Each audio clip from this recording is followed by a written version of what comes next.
మీ ఇంటి దగ్గర పారిజాత చెట్టు ఉందా? అలా ఉంది అంటే మీరు చాలా గొప్ప ధనవంతులు అవుతారని అర్థం. ఎలాగో తెలుసా?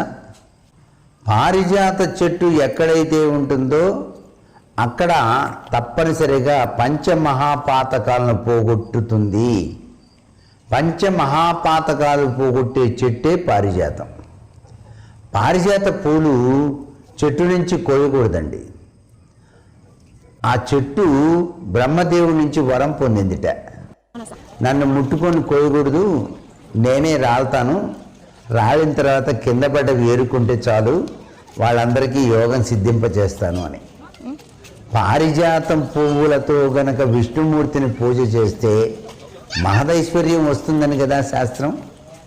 అంతేకాదండి, సంతానం లేనటువంటి వాళ్ళకి సంతానేచ్ఛ కూడా సిద్ధింపజే